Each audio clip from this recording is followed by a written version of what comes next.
ಅವ್ರು ಇವತ್ತು ಆಶಾ ಕಾರ್ಯಕರ್ತರ ಪರಿಸ್ಥಿತಿ ಏನಾಗಿದೆ ನೋಡ್ರಿ. ಬೀದಿ ಬೀದಿಗಳಲ್ಲಿ ಹೋರಾಟ ಮಾಡ್ತಾ ಇದಾರ. ಸ್ವಾಮಿ ನಮಗೆ ತಿಂಗಳಗಟ್ಟಲೆ ಬದುಕಕ್ಕೆ ಏನಾದ್ರು ಒಂದು ಸಂಬಳ ಕೊಡ್ರಿ ಅಂತಾರ. ಸರ್ಕಾರ ಕೊಡ್ತಾ ಇಲ್ಲ. ಸರ್ಕಾರ ಅವ್ರ ಬಗ್ಗೆ ಕೇರೆ ಮಾಡಿಲ್ಲ. ಇವತ್ತಿನ ಪರಿಸ್ಥಿತಿ ಯುವಕರಿಗೆ ಉದ್ಯೋಗ ಇಲ್ಲ, ಮಹಿಳೆಯರಿಗೂ ಉದ್ಯೋಗ ಇಲ್ಲ, ಬೇರೆ ಕಡೆ ಕೂಳೆ ಹೋಗ್ತಕ್ಕಂಥದ್ದು, ಆಕ್ಸಿಡೆಂಟ್ ಅಲ್ಲಿ 10 ಜನ 15 ಜನ ಮರಣ ಹೋಗ್ತಕ್ಕಂಥದ್ದು, 8 ದಿನಕ್ಕೊಮ್ಮೆ ನೀರು ಬಿಡ್ತಕ್ಕಂಥದ್ದು. ಇದು ಯಾವ ನ್ಯಾಯಸ್ವಾಮಿ ಕಲ್ಯಾಣ ಕರ್ನಾಟಕದ ಏನ್ ಜನ ಪಾಪ ಮಾಡಿದೀವಿ ನಾವು. 1,30,30,00,000 ಜನರು ಬದುಕಂತ ಜೀವನ 7 ಜಿಲ್ಲೆಗಳಲ್ಲಿ ಸರ್ಕಾರ ಸವಲತ್ತು ಸರ್ಕಾರ ಹೇಳ್ತಾ ಇದೆ.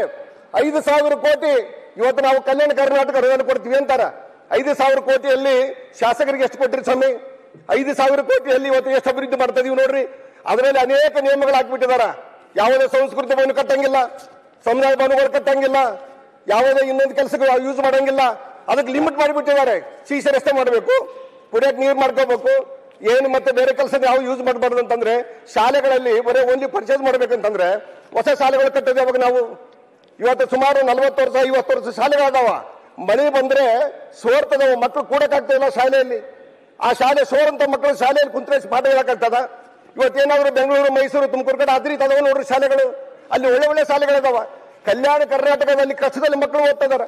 ಅವ್ರಿಗೆ ಒಳ್ಳೆ ಶಿಕ್ಷಕರು ಕೊಟ್ಟಿಲ್ಲ. ಇವತ್ತಿಗೂ ಶಿಕ್ಷಕರು ಕೊರತೆ ಇದೆ. ದಯಮಾಡಿ ಸರ್ಕಾರಕ್ಕೆ ಮನವಿ ಮಾಡ್ತೀನಿ, ಅತಿಥಿ ಶಿಕ್ಷಕರನ್ನು ಕೊಟ್ಟಿರಿ, ಅವರಿಗೆ ಕೈ ತುಂಬ ಸಂಬಳ ಕೊಡ್ತಕ್ಕಂಥ ಕೆಲಸ ಮಾಡ್ರಿ. ಇಲ್ಲಾಂದ್ರೆ ಅವ್ರನ್ನ ಪರ್ಮಿಟ್ ಮಾಡ್ಕೊಡ್ರಿ. ಅವ್ರ ಅತಿಥಿ ಶಿಕ್ಷಕರು ಪರ್ಮಿಟ್ ಮಾಡ್ಕೊಂಡ್ಬಿಡ್ರಿ. ಅವ್ರಿಗೆ ಸಂಬಳ ಬರ್ತಿದೆ. ಸರ್ಕಾರದಿಂದ ಏನ್ ಬರ್ಬೇಕು ಸಂಬಳ ಬರ್ತಿದೆ. ಸರಿಯಾಗಿ ಮಕ್ಕಳಿಗೆ ಪಾಠ ಹೇಳಂತ ವ್ಯವಸ್ಥೆ ಆಗುತ್ತಿದೆ. ಇನ್ನೊಂದು ಇದರಲ್ಲಿ ವಿಶೇಷ ಏನಾಗಿದೆ ಸನ್ಮಾನ್ಯ ಅಧ್ಯಕ್ಷರೇ, ಈಗ ಇರ್ತಕ್ಕಂಥ ಶಾಲೆಗಳಲ್ಲಿ ಸರ್ಕಾರಿ ಶಾಲೆಗಳಲ್ಲಿ ಸರ್ಕಾರ ಬಿಸಿ ಊಟಕ್ಕಂತೇಳಿ ಅಲ್ಲಿ ಊಟ ಕೊಡ್ತಾ ಇದೆ. ಇನ್ನೊಂದು ಅದರಲ್ಲಿ ಒಂದು ಸಂಸ್ಥೆ ಚಕ್ಕಿ ಎಗ್ಗುಗಳು ಕೊಡ್ತಕ್ಕಂಥ ವ್ಯವಸ್ಥೆ ಮಾಡ್ಯಾರ. ಅದನ್ನ ಏನ್ ಮಾಡ್ಯಾರ ಹೇಳ್ರಿ ಅಧ್ಯಕ್ಷರೇ? ಇವತ್ತ ಓದಿಸ್ತ ಪಾಠ ಹೇಳ್ತಕ್ಕಂಥ ಶಿಕ್ಷಕರಿಗೆ ಜವಾಬ್ದಾರಿ ಕೊಟ್ಬಿಟ್ಟಿದ್ದಾರೆ. ಅವ್ರು ಹೋಗಿ ಅಂಗಡಿಗೆ ಹೋಗಿ ಖರೀದಿ ಮಾಡ್ಕೊಂಡ್ ಬರ್ಬೇಕು, ಮಕ್ಕಳಿಗೆ ಮಧ್ಯಾಹ್ನ ಊಟ ಹಾಕ್ಬೇಕು. ಮತ್ತೆ ಪಾಠ ಯಾವಾಗ ಹೇಳ್ಬೇಕು? ಅವರು ಪಾಠ ಯಾವಾಗ ಹೇಳ್ಬೇಕು ಮಕ್ಕಳಿಗೆ?